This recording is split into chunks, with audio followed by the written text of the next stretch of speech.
quite a lot of safety concerns recently in the news about robot-assisted surgery. I think you guys have all probably read in the news about the robot-assisted surgery that was made for the cardiac patient who died.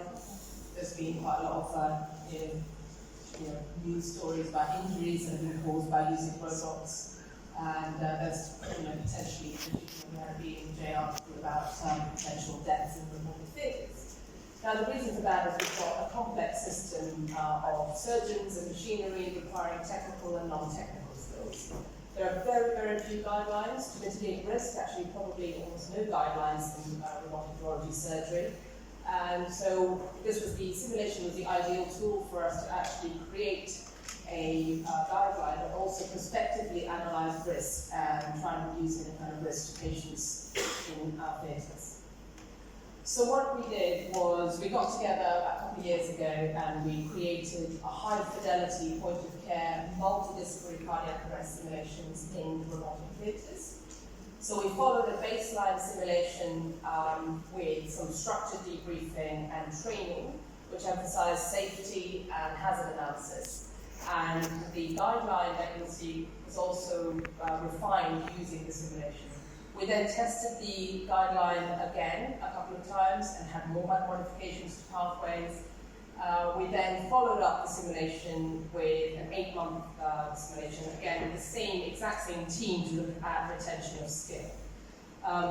This took a lot of manpower, so there's trained observers monitoring the team performance, and we used a validated observational team assessment questionnaire, and we also measured times from cardiac arrest recognition with robot dedocking, CPR, and cardioversion.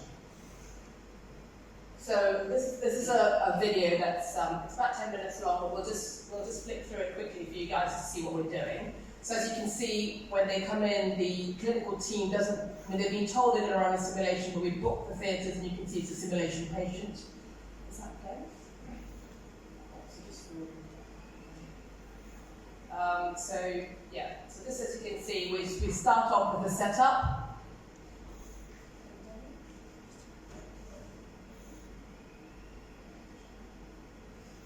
There's no volume on this for some reason. So we do a team brief. That is the simulation team standing in the background, led by Prasad and another one of the surgical colleagues. There's a couple of simulation fellows helping out as well. On the other side will be the team that's actually going to be doing the simulation.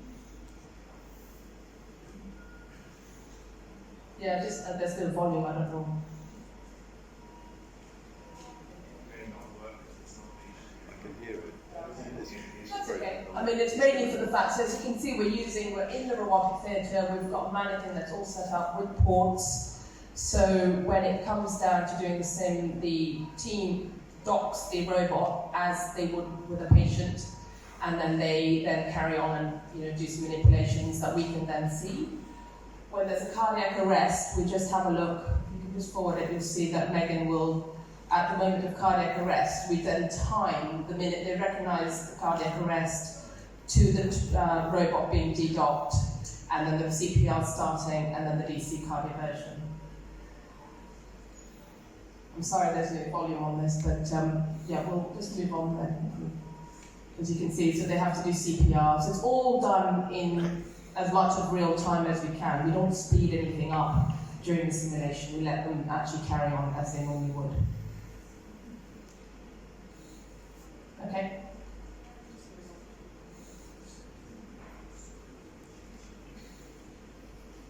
So the simulations, as I said, was used to help Craig Lyons basically, you did this algorithm on your own. He wrote the algorithm, but using the simulation, we kind of refined quite a bit of the algorithm. So you can see that in what we have now is what people will actually say when there's a cardiac arrest. So there's a verbal response at the time. So the anaesthetist has a clear-cut tools. They basically are told to say, this is an emergency, de-dock the robot now. And because the whole team is trained, when they hear that, they know exactly what they're going to do. And everyone then confirms according to what they're doing. The next slide shows you where everyone stands. So again, this is very clear as to what each member of the team is doing and what they're expected to do at a time of cardiac arrest. So the template guideline we successfully modified, and we've basically got a specific tool for this department, because obviously the positioning of people depends on what your theatres look like.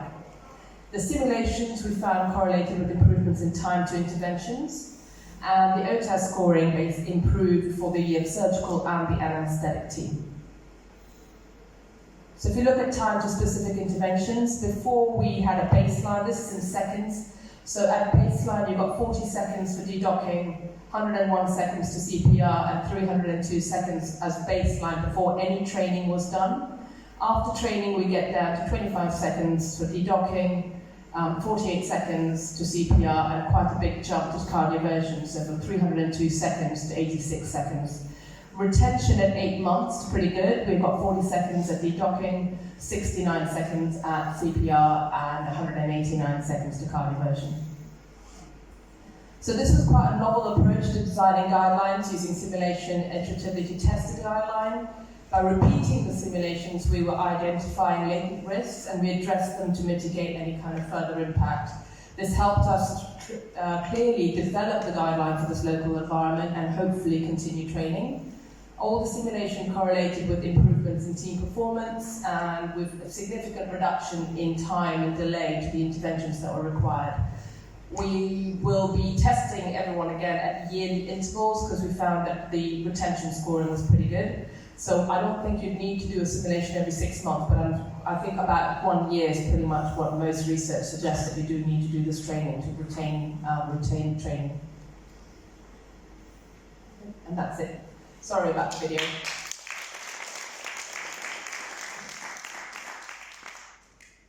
Any questions for Brennan about the crisis simulation? I have a question. So you repeated it at 8 months, and all the times they were still good, but they were worse than. Okay. Oh, absolutely. So is repeating this on a yearly schedule a good idea, or should Absolutely. repeating it on a 6 months? In an ideal world, I think what will happen is if you do it every 6, I think it's because it was the first time. So once you guys are used to it, most simulation training, it suggests that 1 year is enough. But what we'd like to do is have a look and see how we go. But considering you have to shut down an entire theatre for the morning, it's going to be very difficult to convince the trust for us to do that every 6 months. So I think you have to balance it between training and trust needs, because you did have to shut the theatre down for the whole morning, and that's a list there. And how many do you run? Well, it's just one. Well, if it's a Thursday, 3. So that's a lot of people to train, and a lot of this to shut down every 6 months.